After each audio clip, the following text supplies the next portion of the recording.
22 तारीख को थाटीपुर में दर्पण कॉलोनी में एक चोरी की सूचना प्राप्त हुई थी, जिसमें जब फरियादी आए तो उसमें तुरंत एफआईआर की गई। परंतु 24 तारीख को फरियादी ने अपने घर में चर्चा करी, अपनी पत्नी से चर्चा करी। चर्चा के दौरान उसको यह पता लगा कि जितना सामान उसने एफआईआर में लिखवा दिया है उतना सामान उसका नहीं गया है।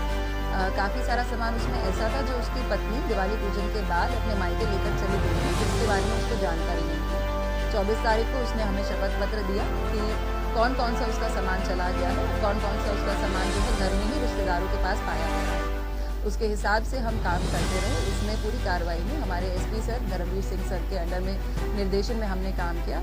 हमारी टीम ने बहुत ही अच्छी तरीके से मुखबिर तंत्र डेवलप किया, तकनीकी सहायता का प्रयोग किया। उसी तकनीकी सहायता के प्रयोग से हम यहाँ तक पहुँच पाए हैं कि इसमें जो 2 कुल आरोपी थे उन दोनों को गिरफ्तार कर लिया गया है। आरोपियों के नाम, एक का नाम है रघु आदिवासी और दूसरा जो है उसका नाम है छोटू साहू। दोनों को गिरफ्तार कर लिया गया है। आज ये हमें थाटीपुर में ही एक इलाके में घूमते हुए मिले थे, जिसके बाद इनको लेके गए पूछताछ की। मुख्य आरोपी जो रघु आदिवासी है उसने बताया कि उसने कैलाश बिहार के जंगल में सामान छुपा के रखा हुआ है। वहाँ से हमने सामान लिया। वहाँ पर ढूंढने पे जो फरियादी की तिजोरी गई थी वह तिजोरी भी मिली। उसका जो दरवाज़ा है तिजोरी का वो टूटा हुआ पाया गया। वहाँ से ही हमें एक मंगलसूत्र, सोने का मंगलसूत्र वहाँ मिला। साथ में एक जोड़ी झुमकी भी उसने वहीं छुपा के रखी हुई थी। वहाँ से हमने यह जब्त किया। उसके बाद उसने अपने जो दूसरे साथी का नाम बताया था, उस साथी को हमने उसकी चाय की टपरी सिरोल से गिरफ्तार किया। चाय की टपरी में भी उसने छुपा के 10,000 रुपये नकद रखे हुए थे। साथ में एक और इसने ऑर्नामेंट छुपा के रखा हुआ था, उसको भी तुरंत हमने जब्त कर लिया है। इस पूरी घटना में जो हमारा सामान गया था वो पूरा सामान हमें मिल गया है। केवल 20,000 रुपये ऐसे हैं जो इन्होंने बताए हैं कि उन्होंने खर्च कर दिए हैं। उसके अलावा कैश, चांदी का सामान, सोने का सामान पूर्ण रूप से हमारी जब्ती इसमें हुई है।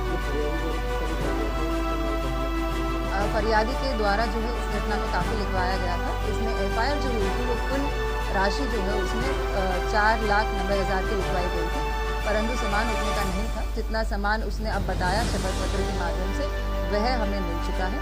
साथ ही इस पूरी घटना में हम एक और नया प्रयोग कर रहे हैं, क्योंकि हमारी भारतीय न्याय संहिता में 112 और 111 धारा का भी उल्लेख है। तो इसको पढ़ने के बाद इस धारा में 112, इस पूरी एफआईआर में 112 धारा भी लगनी चाहिए, जो कि एक छोटे संगठित अपराध के रूप में आते हैं, जिसमें 2 लोग या उससे ज़्यादा लोग अगर संगठित होकर कुछ प्रकार के अगर कार्य करते हैं तो उन पर वह धारा लगाई जाती है। इस पूरे प्रकरण में हम वह धारा भी इजाफा करते हैं। इसमें एक आरोपी का जो है पहले भी एक चोरी का प्रकरण रहा है।